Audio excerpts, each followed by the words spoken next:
What up, it's your girl Catalina Perez, and you are tuned into the OTS Project.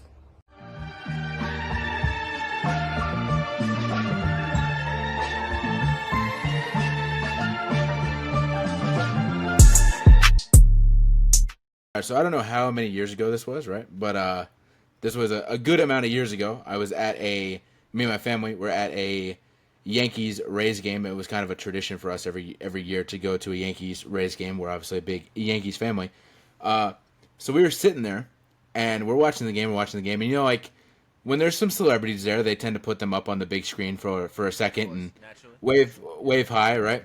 So I'm sitting there and we're like in between innings, and all of a sudden I hear ba-ba-da-ba, I hear that playing, and I think like, oh, that's cool. They're playing like John Cena's theme song. Like, okay, it's cool. And then I look at the jumbotron and I see that, and it's John Cena sitting in the crowd at this Yankees Rays game that I'm at. So my mother immediately is like, "Get up, let's go. Get up, let's go." And as I'm getting up, I see like just everybody, right? I just see everybody kind of getting up and going in the same direction. So he wasn't in like a press box, but he was definitely in like a kind of secluded, kind of almost walled off area a little bit. But you could gotta block him up for sure. Yeah. right, but you could still get to him, right? So we're like, me and my mom are like sprinting over to this area that he's at. So we're getting there, and he's taking photos with people. He's signing baseballs and all this stuff. And the way it was, like, it was kind of like higher up, so I had to like step on a chair to then like grab onto the railing and pull myself up. That was the plan. So I step on the chair, and as soon as I grab the railing, he goes, "All right, guys, I'm sorry, gotta go, gotta head home," and turns around and starts walking away. As I was literally next up to take a photo with him. So in a way, I didn't meet him, but I kind of did. I was like 2 feet away from him. You know what I'm saying? But yeah. And then we kind of ran into like the Met John Cena. right. And then we kind of ran into like the concourse area to see if we can catch him on like the way out. But he must have took probably some secret elevator or something like that so that he doesn't get swarmed. So I almost met my childhood hero like probably like 15, 16 years ago. But it didn't happen. But 100 baseball fans just climbing Yeah. over seats like Basically. a zombie horde trying to get to John Cena. basically. And I had nothing get signed, so obviously I was just going to take a photo with him. But yeah, he left right as I was pulling myself up there. He had to leave. But I was this close, man. I was right there. But hopefully one day you and me both will get to get a photo with John Cena at some point. We did get a photo with Batista. So we did get you know, kind of the other side, the SmackDown side of childhood heroes, you know. So that's cool. But yeah, all right, ladies and gentlemen, welcome to OTS News episode 17 for this week. That was kind of a long story, but it's fitting for our discussion because this week we're going to be breaking down our top 5 John Cena moments. You know, this would be kind of like a normal like Cosmos podcast, but we're so close at this point to this man's last match that we don't have time to make it a normal Cosmos episode, so I figured we'll just throw it in here. And next week is also going to be John Cena themed as well to kind of, he deserves it. You know, he deserves it. Honestly, like moments and matches and stuff like that, I feel like that's something that we typically get pretty done through pretty quickly, relatively speaking. Right. In comparison to other stuff.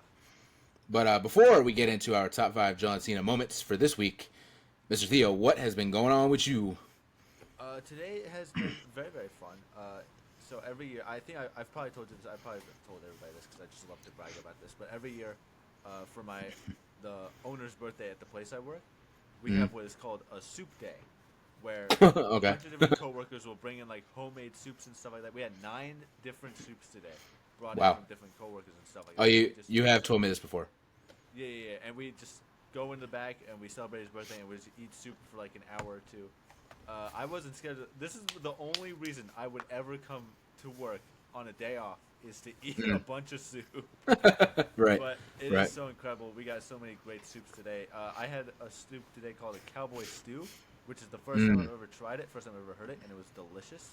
I've heard of that before. I've also probably, as the soup to brag about, we have one coworker from Louisiana, and she will have her family send her stuff like that they make in Louisiana to make a legit Louisiana gumbo, and that shit hits every single year. It's got Hell like yeah. spicy sausage in there. It's always very good. Always gotta get rice in there as well. But that's been the big thing that's been going on with me recently is that. But also, My Hero Academia's last season has been going on, and I'm about to get into that. Start that probably tomorrow. So Hell yeah.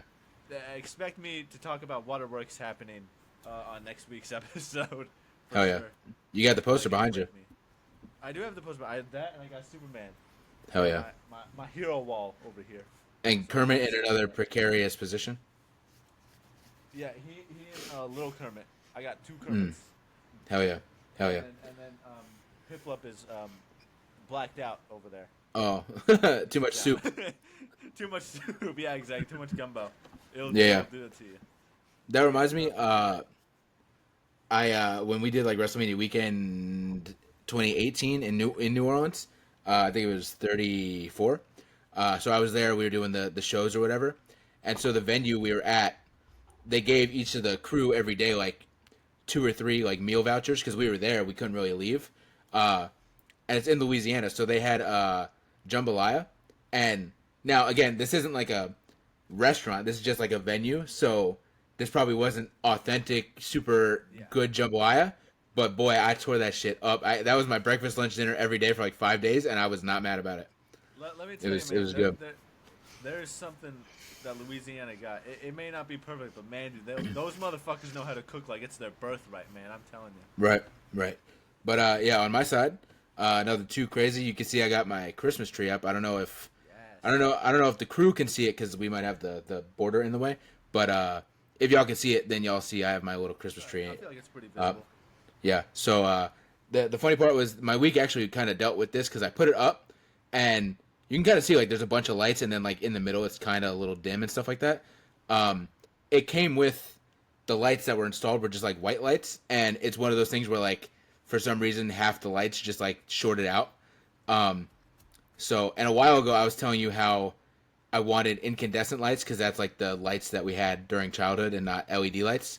So that's what those lights are. I went to Home Depot like 2 days in a row and just got a shit ton of incandescent colored lights and just tried my best to try and fill it out a little bit so it's not as dead. So that was my big project this week, was kind of just fixing up this tree. Unfortunately, I don't know what happened. So I have a giant, it's like a cookie tin, like one of those popcorn tins, or not a cookie tin, a popcorn tin, that I use to like store my ornaments in.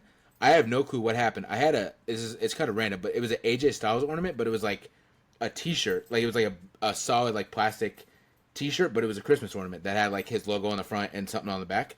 I have no clue what happened. Somehow some alcohol got in there or something. The only ornament, I pulled that out and the whole thing is just like almost melted. Like the logo and stuff just like melted off. And so I was like, this is risky because I feel like I already know what's going to happen, but maybe let me wipe this to see if it's just a liquid and not alcohol. And so I did this, and the whole thing just smeared, the whole logo and everything. So unfortunately, my AJ Styles ornament had to be thrown out because I couldn't save it. It was just because I wiped it, and at that point it was just a random red T-shirt. So I was like, yeah, this has to go, unfortunately. So that was a sad loss. But what I did get to fill the void a little bit, I gotta pull it up on my phone. You probably have seen it already. My friend Rodney was selling this, and I grabbed it for very cheap, $30.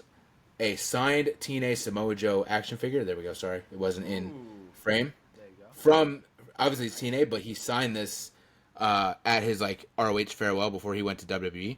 So that was really cool. And I have, y'all can see over right there is a signed TNA AJ Styles figure. So the Samoa Joe figure is like right over here on the other side of that rocket photo. So it's a really cool kind of 2-piece thing right next to each other. So that was kind of my pickup of the week. I'm very, very happy that I have that. But yeah, other than that, we just went to. I don't mean to out my father live on the internet, but someone's got to talk about this shit, and this is the perfect place for me to crash everything off my desk while I talk about this madman here. I have never in my life seen a Christmas list more outrageous in my entire life. This is the craziest shit ever. I have to read some of the stuff off here for you. Go ahead. It's like, there are about 4 different meat probes that you use for like barbecuing for like temperature and stuff like that. Right. the cheapest one on here is $159. Right. The most expensive one goes up to $258. We were really ragging on him for this one. Is these wallets that he's got on here that are well over $100 each. They're called proof wallets. So we've just been making the joke the entire time that these wallets are bulletproof, and that he is the kind of man that would rather save his money than save his life in the event of being shot at. Right. And then this one's the real kicker for me personally, because in the 25 years of life that I've had, I've never seen this man comfortable on a ladder one time. Right. He's got a 22-foot tall ladder on this Christmas list. It's a one-story house. What do you need 22 feet of ladder for? It's insane. And then at the very bottom of this Christmas list is AA batteries and work gloves. Right. That's at the very bottom of this list. So that's what you'll be getting him. I actually texted him yesterday. I was like, "What'd you get Rachel for her Christmas list?" And he has the audacity to say, "I'm not getting her anything on her list." Oh wow, after that's making rude. This kind of list. That's goes fucked. on, and then also tells me, "Don't worry about the batteries and the gloves. I already got those." Right. Of course. What? The cheap options. The cheap The options cheap too. options are already off the map by himself. That's crazy. Let me dissect this a little bit. What was I gonna say? Read me off each kind of section here real quick. I had things to say, but I'm blanking. We have the meat probes. We have that.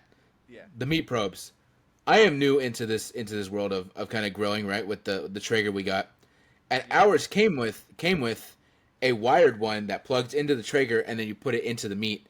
And I have an app on my phone for the Traeger that tells me the temperature. I can change the temperature and stuff, and it will tell me the temperature of the probe, right? And it'll even tell me the temperature that whatever, like the turkey, when we made the turkey, it'll say 165, and it said like 130, and when it gets to 165, I will get a notification that tells me, hey, this is at 165. So maybe I'm wrong because I'm still new to this, but I don't understand why, because I've seen multiple TikToks of this stuff. I don't understand why everybody needs like 50 different meat probes that all do ridiculously insane, stupid things. Like, hey, you can get this meat probe for $500. It'll tell you everything you know, and it's a Bluetooth speaker. And it's like, why? I don't need that. Like, what? That doesn't make any sense. Like, I can understand if you need like a few of them, if you're like growing like different pieces of meat right. there and stuff like that, and you want one for each. Right. But, like, or you're like a barbecue restaurant that's constantly going. It's like, right. Like, it's just crazy. The ladder. Honestly, I mean, he obviously wasn't thinking at the time, but that would have been a grete thing that probably was sitting in one of the bays of the pawn shop that he could have taken home for himself and just didn't do. Probably. so, yeah. Other than that, I don't know. The wallets. I mean, if a man wants a nicer wallet, I can't really disagree because I was gifted a very nice wallet, but a nicer wallet, but like these wallets are insane. Right. I was gifted a very nice Louis Vuitton wallet. But I before that I was using like a Star Wars $20 wallet that was from like Walmart, and I was very happy with that. So that's another thing. I don't understand why everybody needs like a $300 wallet. It's a wallet. It does the same thing. Just in case it accidentally falls out of his pocket and he accidentally runs it over with the truck, it'll be fine. I guess. Like, that's it. But yeah, that is a wild Again, Christmas list from my I don't mean uncle. to knock you, Dad, but this is a whack ass Christmas list if I've ever seen. I also I mean, I don't know you or Rachel's financial thing. Like, I don't know your guys' financial status. You guys work and you guys make money. But I'm pretty sure you and Rachel aren't making crazy money to where you're able to buy everybody like $200 gifts for Christmas. Yeah, I'm not. And especially with how the economy's going right now. Right. It's not looking good for me. So I can't be going and spending $250 on meat programs. Right. I wholeheartedly agree with you. I feel you. So, Uncle Lloyd's getting a meat product from Five Below. Yeah. Some Five Below summer sausage. I'll give you the most basic meat thermometer I can find for like $5 somewhere. Right. Walmart or something. All right, let's dive into our song of the week. Though. Oh, I also got a new shirt. I didn't get this week, but it's the first time I'm wearing it. So it's obviously Spider-Verse. I can't really turn around, but the back is kind of the crew a little bit. Like, sorry, but it's got like the crew on it. You know what I'm saying? It's got like Gwen and Miles and everybody from I think the second movie. So that's pretty cool. Nice. Yeah. All right. Song of the week. Y'all gonna think I'm just glazing like crazy, but it's deserved. So my song of the week is gonna be "Basic Thugonomics" by John Cena because that song is such a banger. It is a banger. My song of the week is going to be "Please Come Home for Christmas" by the Eagles. I'm putting this one honestly just happened today. I'm going to be 100% honest. Okay. Playing on my drums. I was playing on there for a few hours. I was playing on like different like Christmas music, and I found this song and I never really heard it before. But when I was playing it on the drums, I was having like the most fun time. It's got a great drum beat. It's just a very good song in general. And I like picking up new Christmas music because I feel like I usually just kind of stick to the old traditional like classics and stuff like that all the way back from like the 50s and whatnot with like the Frank Sinatra and the Bing Crosby and all that kind of stuff. So finding new like or like I guess it's not really new but like newer-ish kind of like rock Christmas music like this is always pretty fun. So that's my song. What was it? One more time. Say it one more time. Please Come Home for Christmas by Eagles. Okay. I'm gonna do this really quick because I keep forgetting to do this. I'm making two public playlists for us to add to our thing every week. I have YouTube Music, so I'm doing it on YouTube Music. If you want to do it on Spotify, you can, but I obviously don't have Spotify, so okay. I'm gonna make this Theo's songs of the week. But yeah, we got our blind rank. If you want to start heading towards that. Ooh. Yeah, I actually have a fun idea. You kind of flipped the script on me last week. I'm gonna flip the script on you this week. Okay. This isn't even really like a blind ranking sort of situation. This is more of like I'm gonna call it blind tiering, because I'm gonna give you pretty much from F tier to S tier. You're gonna have to put different Star Wars projects off the top of your head in these different tiers and whatnot. I saw this on TikTok. I thought this was a very fun idea, and I think this is gonna be a very fun game. Okay. So I'm gonna start you off with F tier here. What do you think is an F tier Star Wars project? Do I have to pick like one thing for each tier? Is that what it is? One single project for each tier that you think fits that perfectly. Okay, an F movie, game, book, show, anything. And F tier is like worst thing ever. F tier is bottom of the barrel, worst Star Wars project. That's hard because I really don't dislike many Star Wars projects, so I do really have to think about. For F tier, I really have to think about what that would be. Honestly, maybe Star Wars Resistance. I really didn't care for that show. I didn't even finish watching it, but I did watch, I think there's 3 seasons. I did watch like 2 of the seasons, and it's not even that it's a bad show. It's just like clearly, so you have Clone Wars, you have Rebels, and then this was supposed to be like the next predecessor for that. But at that point, Filoni had kind of just left it. Like, as they were, I think he started making it, but then as he started making it is when the Mandalorian stuff started happening. And so I think he had to pivot, and he kind of had to leave and just kind of left his team to do it. And so I think that's why I don't care for it, is because, like, he was not overseeing it. And so it's not on a level of Clone Wars or Rebels where there's characters that are coming in and that, like, in Resistance, the only 3 characters I know about that are, like, actual characters is Poe. Poe's in, like, the first couple episodes. With BB-8, if we want to count BB-8. Phasma, I think, is, like, kind of the main villain throughout the show. And, like, Kylo Ren shows up for, like, the last 2 episodes of the whole show or something like that. So it's, like, there's not really... Right. Well, it takes place during that kind of time. But, yeah, like, Luke and Leia and Han don't show up. Like, yeah, none of the Rebels, nobody like that shows up. Ahsoka doesn't even show up. So it's, like, that might be a proper... Characters they made for the show.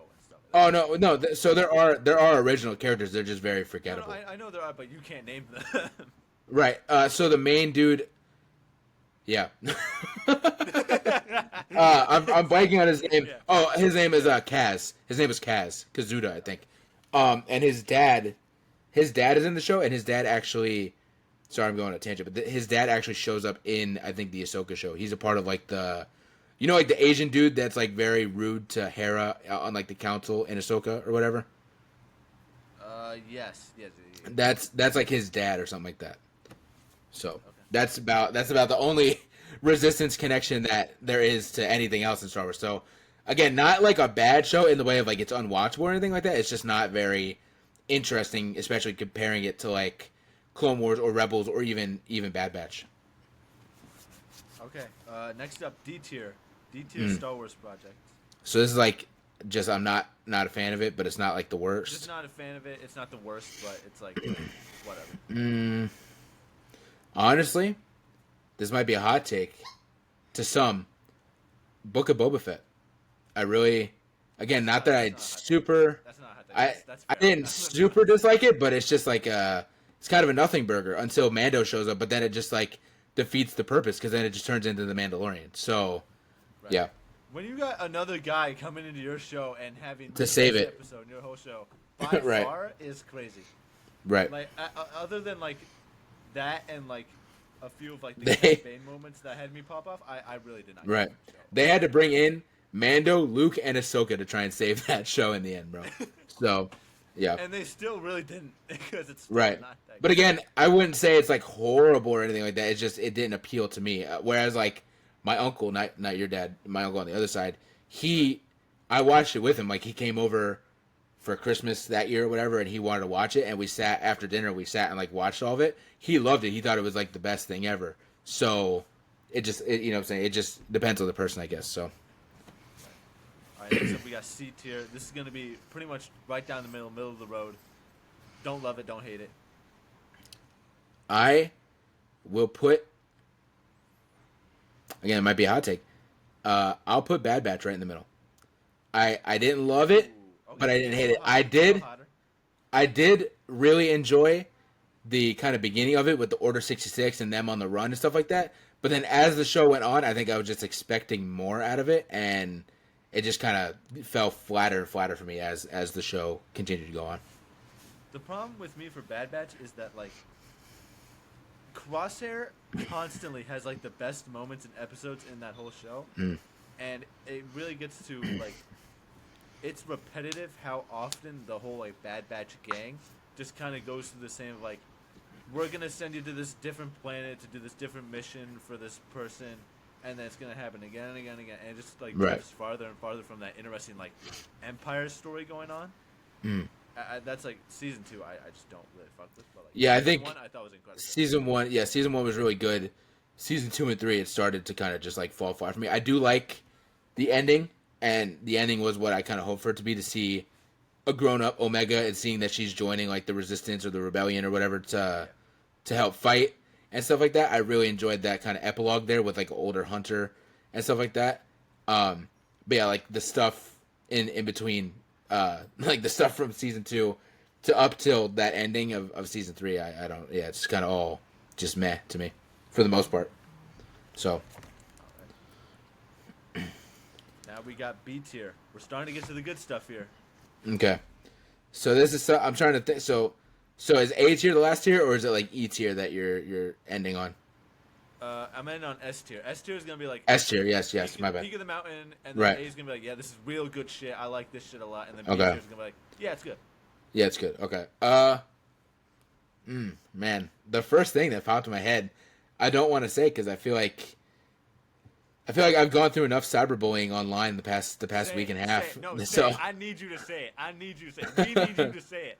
all right, We my need you to say it. my B tier, I like it, but it's not like my super favorite, but I do really enjoy it. It is going to be Clone Wars. It is going to be Clone Wars. Okay. That's not where I thought you were going with that, but okay. Season 7 is probably my favorite season because obviously it ties in everything and whatnot, and like the Maul stuff is really good. The Maul stuff throughout the whole show is really good, and throughout the whole show there are really good arcs with certain characters and stuff, like the Mortis arc and stuff like that I love. But there are some parts where I am kind of like, especially because I kind of grew up watching it, but I didn't grow up watching it full. I kind of just grew up watching it whenever I would flip to Cartoon Network and it was on, you know? And I didn't have like the DVDs to watch it and stuff like that. So I really didn't watch it in full until probably like 2020. Like when, I think that's when season 7 was coming out. I like watched it in full and lined up right to when season 7 was coming out. It was a bit of a struggle from time to time. Again, there were really good arcs and stuff, but some of that stuff is very hard. Especially like the first 2 seasons are very childish and very kiddie, and also the CGI or the animation, I should say, is kind of really bad in the first 2 seasons for the most part. Yeah. It definitely gets a lot better as seasons go on. Right. For sure. So like there is some stuff in there where I was kind of struggling. So that like the good stuff does not necessarily outweigh the negatives in a sense. So like yeah, I'll put it in B tier. But again, That's not me saying I don't like it. I love Clone Wars. It's just it's not like my everybody puts that in like their S tier. That to me it's like there's some good stuff, but it's not the best thing that Star Wars has done.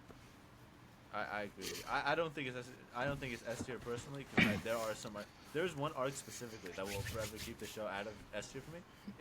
It's that arc where it's like a 5 or 6 episode arc where they go down to like Mon Cala and deal with all the underwater shit. Dude. I can't stand that fucking arc. It's so awful. You literally said there's one arc I'm thinking about, and I instantly thought of fucking Prince, whatever the fuck his name is, bro.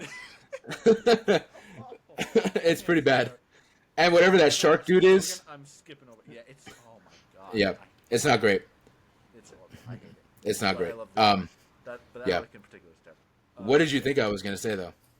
I thought you were gonna say the Acolyte. Oh no, I really love the You Acolyte. said I might get a bunch of cyberbullying for this, and I'm like, okay, well, it's obviously got the Acolyte. Because what else would they cyberbully you for? I mean, honestly, I would even put Acolyte in A tier. I'm not going to. Like, that's not my pick. But if I had to place Acolyte somewhere, it would probably be in A tier. So there's the clip that'll get us fucking cyberbullied again. So yeah. Oh, we got one comment today on one of the clips. You're gonna love this one. One of the clips that was posted today was you talking about how you love how regular show is called regular show, but it's the most irregular show in the world. Yeah, somebody just commented, "Holy shit, no way!" Like clearly sarcastic, and I was like, "Just keep scrolling, man. Just keep scrolling. Why do you have to do this?" Ridiculous. That was actually me. Yeah. Yeah. Just being an asshole. Yeah, the photo was pretty funny. The photo was like babyfied JD Vance, which made me laugh. So. Like his profile. Yeah. Damn, I can't believe I got roasted by Baby Vance. Yeah. A tier.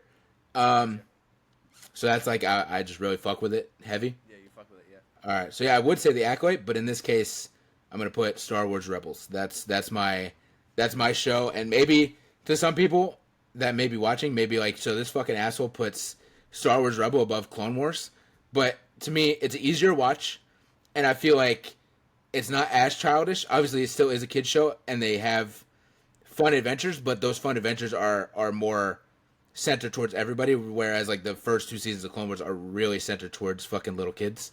It's an easier watch. There's only 3 seasons or something like that. 4 seasons, yeah. And I feel like the characters they bring in are better than the characters that they kind of use in Clone Wars. Even though obviously they share characters like Ahsoka and Maul. Seeing like Thrawn come in was really fucking cool. I love the Inquisitors and even just that crew, because in Clone Wars there's not a ton of original characters. You're dealing with Anakin and Obi-Wan. The biggest original character is Ahsoka, right? So it's like, yeah, it's cool. But for me, them making a whole crew of characters that are all original characters and are all fucking awesome characters and really cool, interesting characters, that to me is really, really fucking cool. So I'm not gonna disagree. I will make 2 points here. One, I think Rebels overall is a bit of an easier watch just because it is a lot shorter. But where Rebels is a bit different is I feel like it's a lot more of like a medium show, because like it doesn't reach the highs that Clone Wars reaches, but it certainly doesn't have bottoms that go as far below as Clone Wars does. But I will also disagree with you with the point of there's not too many like original characters from like the Clone Wars that they created, because there's like whole like arcs about clone troopers that easily like are best parts of the show. That's true. That's true. Like 100 different clones that they make for that. That's true. Well as, like, that's true. Yeah, like come on, you can't be disrespecting Rex like that. True. Come on now. That's I'm not. That's a TikTok clip that ain't seen the light of day, because I am not getting dragged to the mud about that shit. About my accidental slip up, No, so we're keeping it in. So no, I do agree with you that the clones are there, but I think too, if I'm watching the two, I do think I connect more with the Rebels crew than I do with the clones. So, to me, bro, Kanan he's in my top 5. Ezra's easily in my top 10. Sabine's probably also in my top 10. But even like Hera, Chopper, and Zeb, I think are really cool characters. So yeah, I just connected to it more. So that's my A tier. No, I get it. But of course, S tier, peak of the mountain. What are we doing here? I mean, I know what you're doing here. You can't see the poster, but incredibly obvious. All right, what it would be. My S tier is going to be obviously Revenge of the Sith, my favorite movie of all time. Yeah, I know. To the people that'll be upset with me, I know it's not a great movie in the sense of movie making, but that story is so fucking good, man. To me, there's nothing that beats that story. It's the climax of not even three movies. It's really the climax of six movies at that point because you've seen this stuff and you're seeing the climax of his story and what's happening here. So like, yeah, I don't know. I don't want to sit and glaze it for 30 minutes. We're already 30 minutes in the episode, but yeah, it's so good. So that's my easy S tier. All right, hell yeah. I kind of Yeah. knew that one was coming, but I was Yeah. definitely more excited to see what else we'd be putting in those tiers because I think it's a pretty interesting concept. I'm trying to think what else I would put in S tier, but it ain't easy, bro. Because even on Letterboxd, that's like my one 5-star movie is Revenge of the I mean, it's Sith. like So S tier is like the oh, I'd probably put like Empire Strikes Back or Return of the Jedi in S tier as well. okay. So all All right, right, nice. all right. I don't want to do your version of that. We'll have to save that for like 2 weeks from now. We'll flip it. But your blind rank for this week, again, to stay on theme with the GOAT, you're going to be ranking 5 John Cena t-shirts from over the years. Some designs. Are these like All right. different color design? Okay. Yeah. It's just different. Over the years, he's had so many shirts. Right. And these aren't even all the colored ones. There's a few sprinkled in. So, all right. First off, I think this was the one that really started off with the colors, is the 2010 orange John Cena t-shirt. So orange is like my least favorite color of like all the colors. The problem with this is that when I think of like nostalgia and like John Cena and like John Cena toys and stuff like that, orange is the color that Right. he's in more Right. time than anything. So I think for that, I'm gonna have to say 3. Okay. Because All right. it's like it's still important to me, but like I still don't like orange. But he makes it look good. Right. All right, your next one. This is one of my favorite ones. It's going to be the, I believe, 2008, the 8-bit gaming John Cena t-shirt. I don't know if I've seen this one. I'm gonna have to look Oh, it up real quick. okay. I don't know if I don't know. Well, as you look this up, I will tell my story here. WrestleMania 24, the first WrestleMania I ever went to in Orlando. My father, we went down to the merch table, and he bought this t-shirt. And I wish I still had it because I would fit in it now. But at some point, I think he just got rid of it or something like that. That was the first wrestling shirt he ever had because obviously he was not a big wrestling person. But he did love retro video games and stuff like that. So I wish that we had held on to that because I would love to have that now. But that is one of my favorite John Cena t-shirts. I'll put this up at the 2. I think it's incredibly creative, and I think there's a lot of cool like little references on there and stuff like that. Yeah, it's a great shirt. It's a really good shirt. All right, next one is probably to me the most iconic one. Probably the one that, like you said, when you think of the toys and stuff like that, this is probably what I think of when I see that stuff. Is going to be, I believe, 2011, the red t-shirt. Oh yeah, you know when I was saying that, I was like, red's kind of up there too as well, but I don't think it's just Yeah. as much as orange for me personally. But red is also. Really Yep. good. I just don't know. Because there's like different stuff. There's like different, there's so many different designs that he does and has done that are really really good. I just don't think me personally that I fuck with the red that heavy. Unless it's like there's like red where he like wears it with the shorts, and then there's like the red where he wears it with the khaki shorts. When he wears it with the khaki shorts, I'm like that color blends so well. But when it's with the shorts, I'm like I don't really. So I may put this at the 5. I think Okay. I have to put it at the 5. Yeah. All right. Your next one is going to be the 2012 Rise Above Hate t-shirt. Do you know which one that is? Yeah, I know. Yeah, I know what you're talking With like the red, white, and the blue Red, white, lettering. blue, yeah, I know what you're talking His anti-Kane t-shirt. Yes. It's a bit basic. Realistically, this would probably be my number 5, but it's already taken. I'll put it at the 4. Okay. And last one, you have one left. Is that what it is? One left. I believe this is going to be your easy number 1, the 2015 blue t-shirt, Yes, sir. which I believe That's is this one, if I'm correct, That's with like the iterations. Yep. That's U.S. That's really Open cool. Challenge, John Cena. Yeah, right yeah. there. That's my goat right there. That is a good Easy one. number 1. Absolutely. No, Hell yeah. it's not even really close for me. Well, I guess there is like the what was it? I'm gonna- 2021. He returned. I'm gonna buy this. I'm gonna buy this and put this in your room. It's just a cardboard cutout of him in that shirt. Yes, that'd be awesome. At I can't wait to go and $55. and just see John Cena looking over at me. Right. That's funny. Yeah, easy number one. Okay. Yeah, I honestly that one never held like too much weight for me, but I think obviously I was still watching, but this is when you were starting to get into it, so that's probably like Yeah. more for you This is and my John I. Cena. Yeah. Right, I'm already like 12 years into watching wrestling, so like at this point, it's I'm more focused on It's another color. being in right, I'm more focused on being in wrestling at that time rather than Yeah. that stuff. So yeah, but that is a good shirt with like the different kind of iterations of his character throughout the years. If I had to rank this, I'm putting the gaming one at number one. I love that one. Honestly, I might put the blue one at two. Uh, Three would probably be the red one because it's so iconic.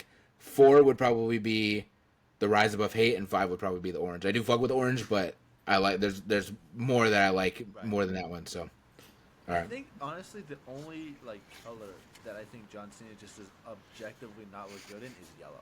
I think the yellow one is probably like the worst in my opinion of all A, the s- colors. a sleeper one that I do want to talk about real quick because I think he wore that in like 2011 or 2010 really fast and didn't really go back to it. Maybe because it's my favorite color, but the purple one, I fuck with that purple one, bro. The That purple one was is good. definitely a bit of a rare aesthetic. Has he ever done Yeah. pink? So I used to have a Rise Above Cancer one that was pink. Technically, it was a black shirt, but the logo was pink because it was for like Susan G. Oh. Komen. Yeah. So I had that one. I actually really, that one, the Rise Above Cancer one, I really love that shirt. I wore that shirt all the It's time. a nice shirt. Yeah. Yeah. I have a, The other like a full pink shirt I think is. I have. Let me pull it up real quick because I have it on my phone. I gotta find it. Fuck, where is it? I think I what have- is that it's like a more of like a light pink that meshes with like his armbands and hat. They're like a hot pink, and it's a really Right. color combo. It's on TikTok. Hold on. Sorry, y'all. Oh I have. God. Boo. I have a video of me unboxing that T-shirt that I put on TikTok on my collection account. So pretty cool. Yep. I tried to be a YouTuber back in the day, man. But all right. Well, I mean, we're still kind of doing it now, so hopefully it is working out pretty well. All right, we got some news though, because we're pretty deep in the episode already. So we got a lot of news.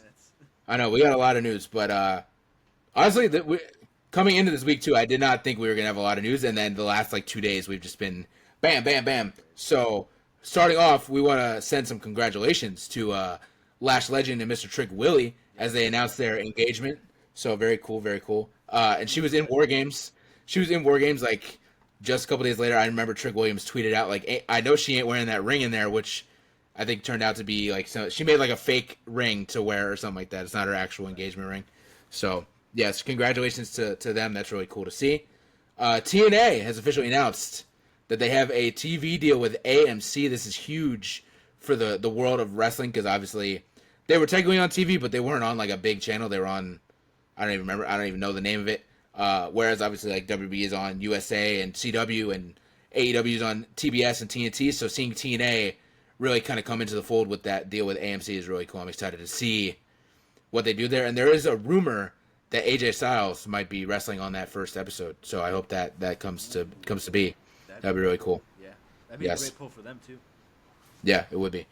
Euphoria season 3. We've officially gotten an announcement here that it will be coming out April of 2026. This is not really nerdy content, but I did want to talk about this because we both enjoyed that show. We watched the show. Even season 2, it was like a family event from time to time where you and I actually would like watch the episodes together and stuff like that. So probably not a show to be watching together.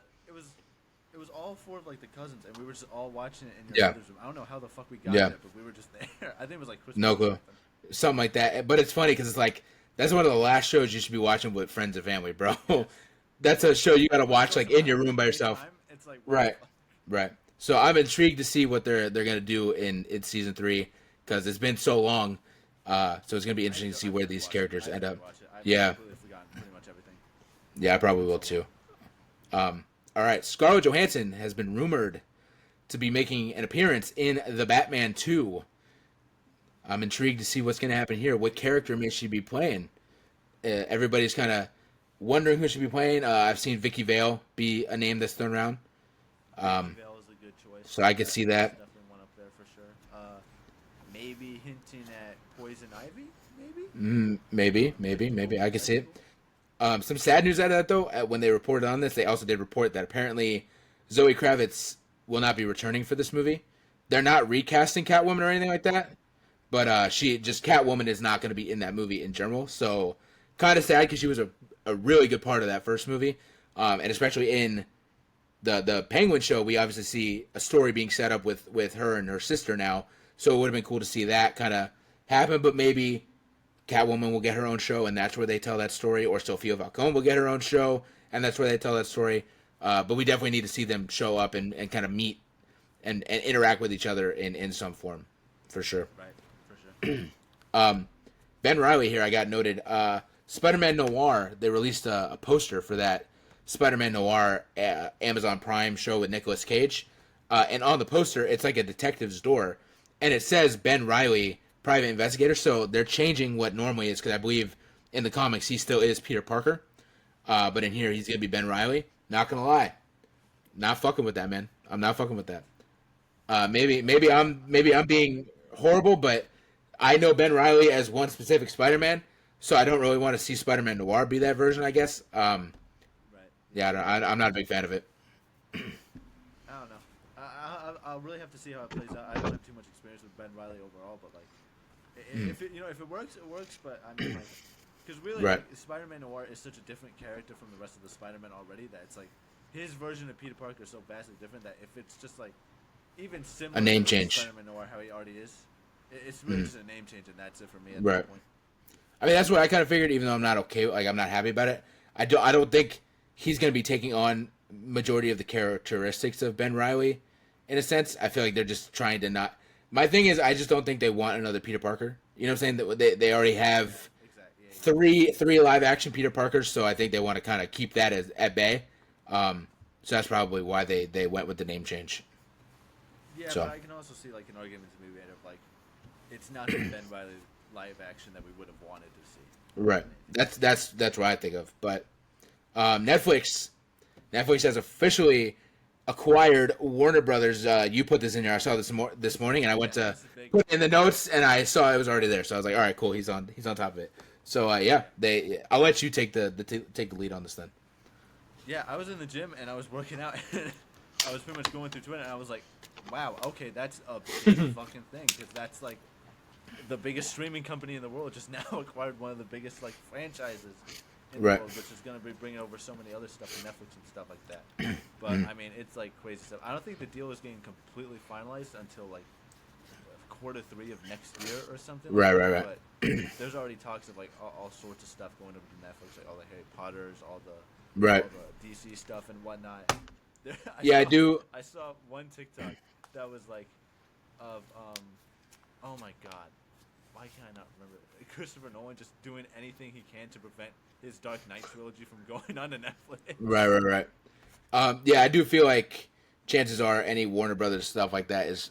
I feel like HBO Max is going to be almost non-existent, because I feel like majority of the Warner Brothers properties are probably going to get transferred over to Netflix at some point. My thing too is like, I hope that they don't fuck with theatrical releases. I don't think they will.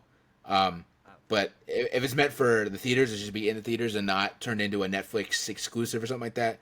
As well as, I'm intrigued to see, I don't know when all this stuff comes out compared to when this deal is going to be finalized, but things like the Lantern show or the Harry Potter show that they're working on, I'll be intrigued to see if those end up getting moved over to Netflix instead of HBO Max, or even if they end up on HBO Max, if it's like a kind of like a Daredevil situation where it might start on HBO Max, but then it gets moved over and the rest of the show takes place on Netflix and stuff like that. It's definitely interesting to see. From what I've seen here and there, I've pretty much just seen that like HBO Max is gonna be sticking around for a while, even still. So I'm assuming those like at least like newer projects are gonna be going to HBO Max, but it's like we don't know for how long that's gonna last. That could last for 4 years, it could last for 10 years, or maybe it could last until next year. So we'll just have to see and wait. On a wrestling side of things too, though, the streaming kind of TV rights and stuff like that for AEW are, I believe, owned by Warner Brothers. So that's also interesting to see. Yeah. Will AEW end up on Netflix at some point? That would be big for them compared to being on HBO Max, honestly. So that could be really, really something big, as well as though That would. you got a whole WWE deal where Raw is live on Exactly what I was Netflix. gonna say. So I was like, that'd be crazy if they got that would be both of absolutely these insane. brands on there Right. in the same platform. That would be absolutely wild. So it's definitely, again, this is like Theo said, it ain't all happening tomorrow. It's gonna take some time, but the next couple of years is gonna be very interesting to see what's going on in the world of AEW and Harry Potter and DC and things like that. It's gonna be interesting to see where a lot of that stuff ends up. But our next piece of news here is another big one that we've been waiting on. We've been waiting and waiting and waiting. That got announced today. Michael DeSanta coming back to GTA. He's going to be in GTA Online in this new Mansions update that releases next week. Did you watch the trailer? I'm assuming you watched the trailer. Yeah, I was getting pretty hyped. It looks pretty good. I know a lot of people were pretty concerned about, is this just going to be another area to drink green juice, you know? But watching some breakdown videos and stuff like that, it seems like there's going to be a lot more to do than just drink some green juice. You're going to be able to have pets, or at least a pet. There's like a dog in a kennel that's in the backyard. There's like a whole award room or something like that, a trophy room that you'll have in there. There's obviously a garage, but it's a different garage than what we normally like. There's a lot that seems to be going on with this stuff. So very excited, and obviously some sort of missions that include Michael. Even Amanda, you see Amanda in the beginning, she looks very different because her hair is blonde. The first time I watched the trailer, had no clue that was her until I went on Twitter and people were like, "Holy shit, that's Amanda!" I thought like, obviously, I was so focused on fucking the goat being in the scene there, but yeah, everybody's like, "Holy shit, Amanda was there too," and I'm like, "Oh my gosh, that's crazy." Somebody else leaked that like Tracy apparently is also in real estate and is involved in this. I don't know if that's true or if they were just fucking around, but that would also kind of be fun and would make sense if she's involved in the missions, or if that's how Michael's involved because Tracy gets herself roped into some scam or some shit. So it'll be very interesting to see where everything kind of ends up. I'll be very intrigued. But it looks good. I'm excited Michael is back. And honestly, it feels like this is truly kind of the send-off at this point. If Michael's coming back, I feel like this is the last big update for GTA 5's version of online. So Yeah, for sure. Very excited. Can't wait to play it. And they also moved the date. I don't know if you noticed that. It was supposed to come out on the 9th, but it's coming out on the 10th. So a lot of people are speculating what's going to be happening on Tuesday that made Rockstar decide to move that date. Obviously, everybody's speculating GTA 6. Are we going to get trailer 3? Are we going to get another info dump? Hopefully that's why, because Rockstar's not normally known to. Obviously, we can make the joke that they've delayed GTA 6, but something so close to coming out like that update, like this update, it's already done.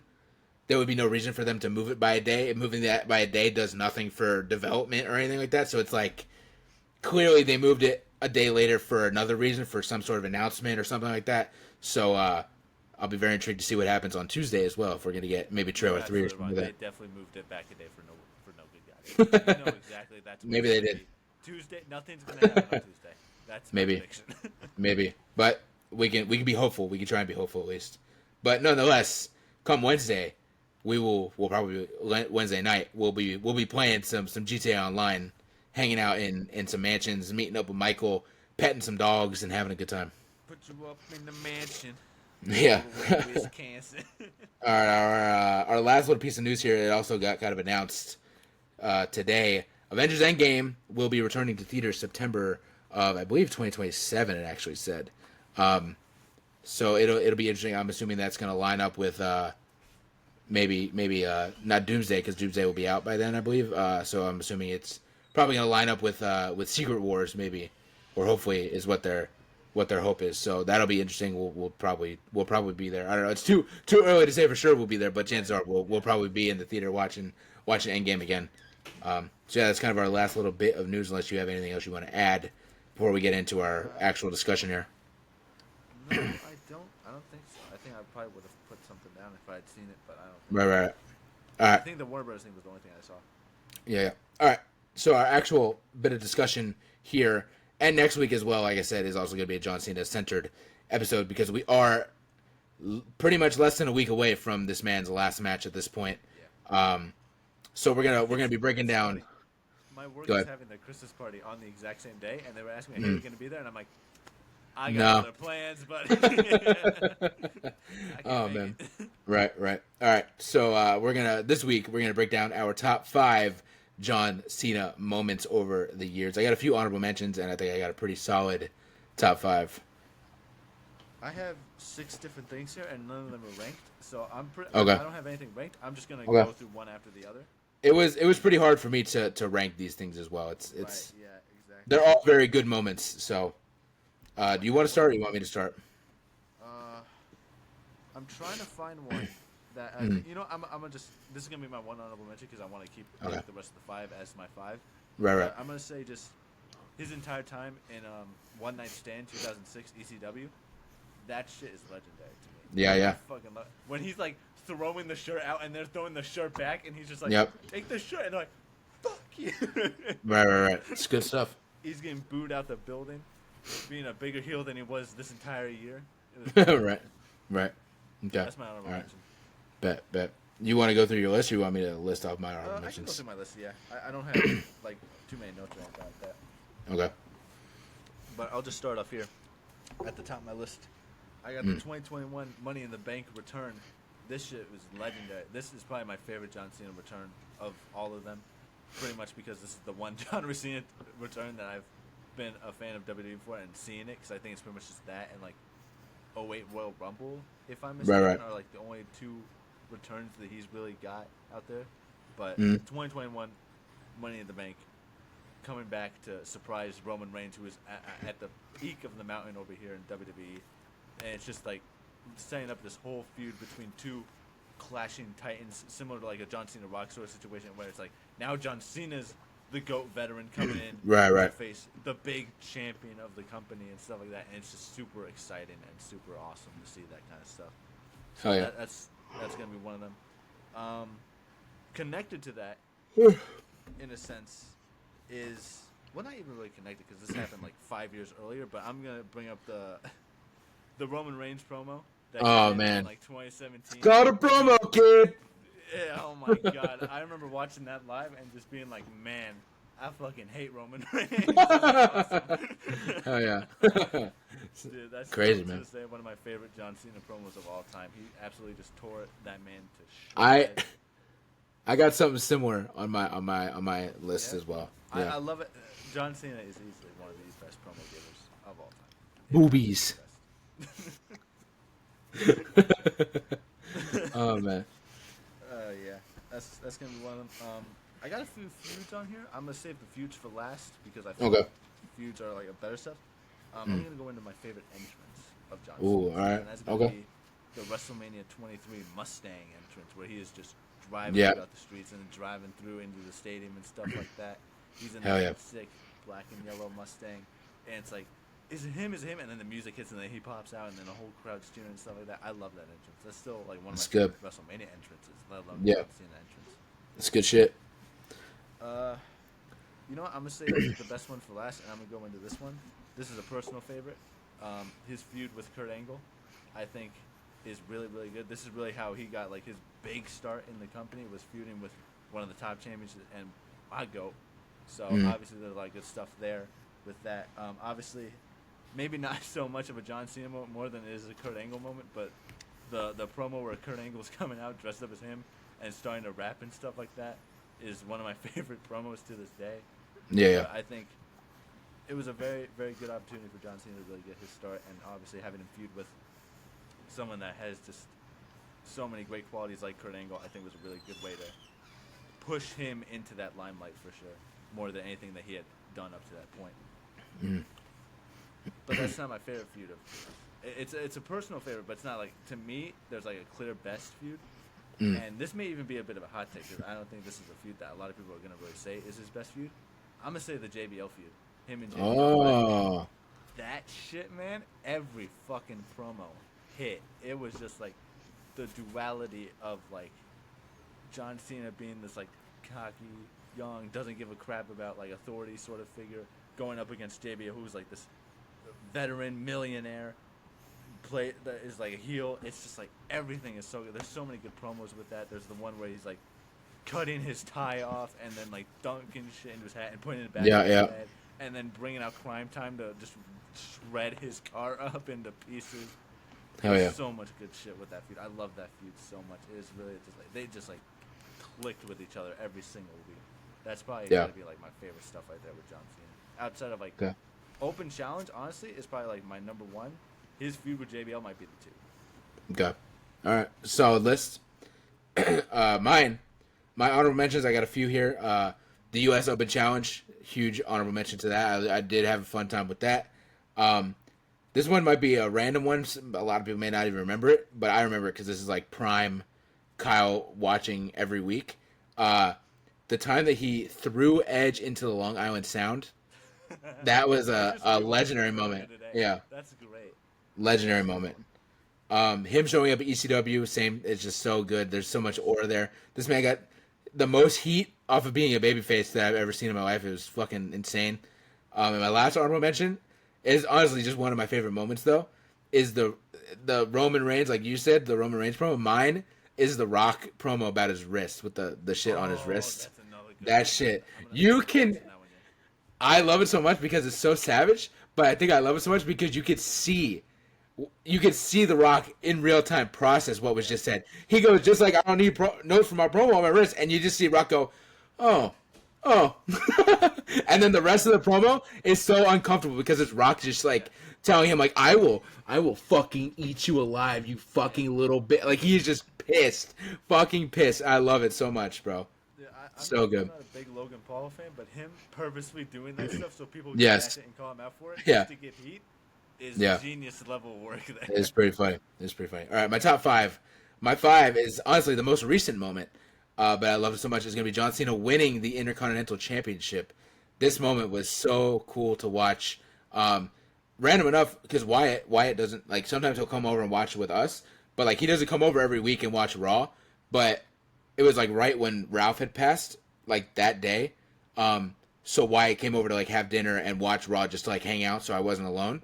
And it happened to be that Raw, and we lost our fucking minds when that 3 hit, bro. We were so hyped, man. So that's a more recent one. Honestly, maybe it should be an honorable mention, but I just love that so much. I think that's gonna be That's dope. such a moment that's gonna be relived for forever, especially when it comes to his career. And it like that was the last thing he needed, bro. He could have retired after that match, and he would have completed the story. You know what I'm saying? So yeah, that's a really, really, really cool moment. My four, I got a couple feuds on here. My four is gonna be the Randy Orton feud. That feud, maybe his best feud. That's such a good feud, such a good moment. I did contemplate putting the CM Punk stuff on here, and it'll definitely be in like my match and stuff. But I didn't want to put the CM Punk stuff on here because it wasn't really John Cena centered. It was more CM Punk centered. Right. Cena was just kind of like the his villain in a sense. So like that would definitely be on a CM Punk moments thing, but I didn't want to put it on like a Cena thing. So yeah, Orton, that whole feud through like 08, it really is like 07, 08, 09. And then obviously other times that they've crossed paths, but really those like 3 years are really when they kind of like were each other's like foil.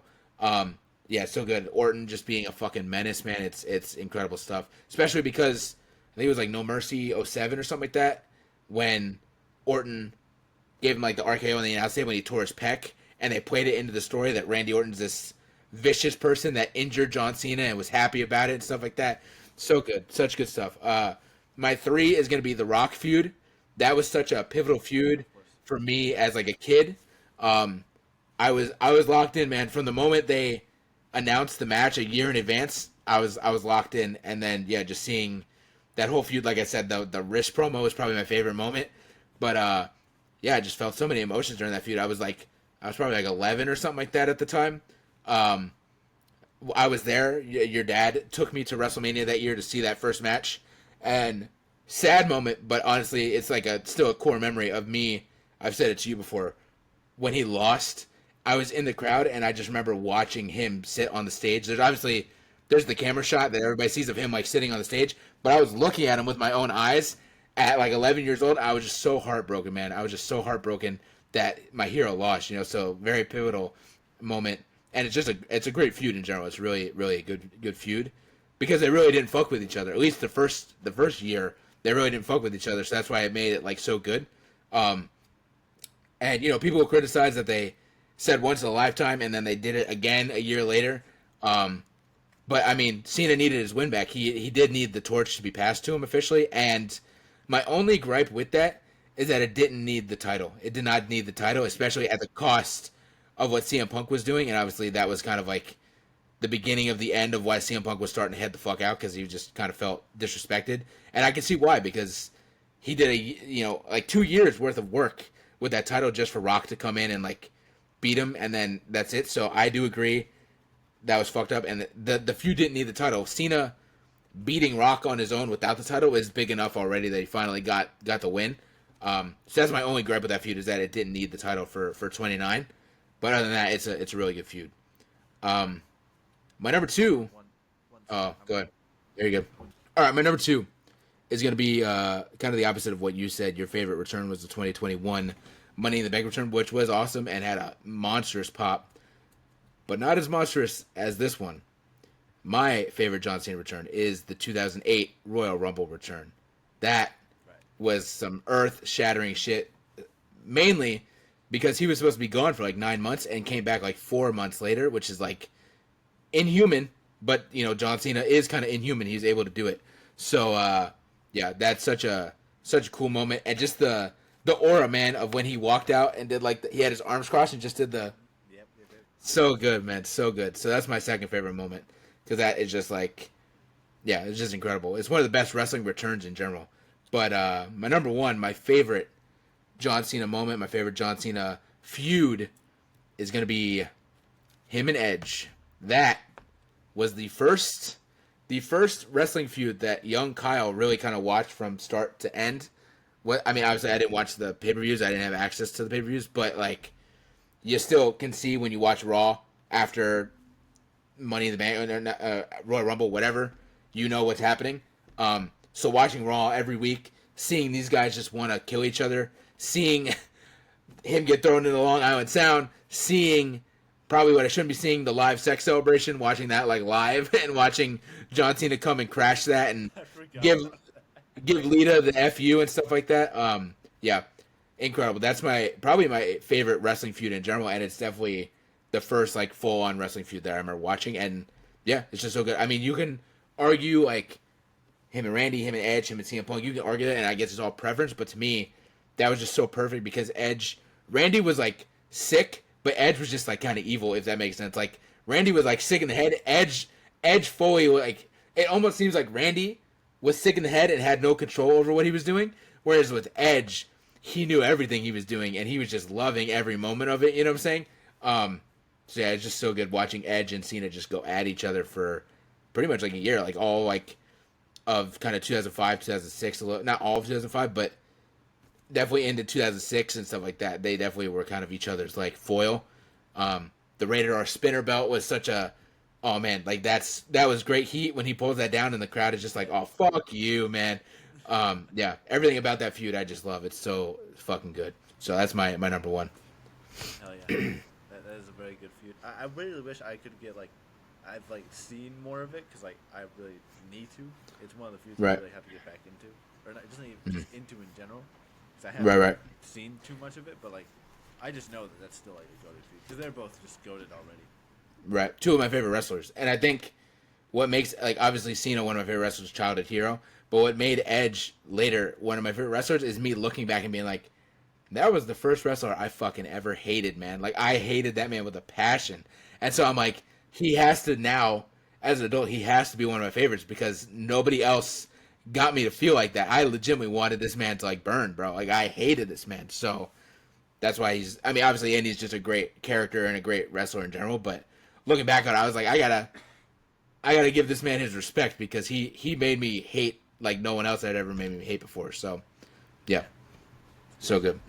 But all right, we're counting down. We're like 8 days away while we're recording this from John Cena's last match. So it's coming to a close. You'll be here. You'll be watching it with me. I would imagine. It's gonna be a sad night. I'm forewarning you ahead. Don't be laughing when I start crying because I will probably be crying. So.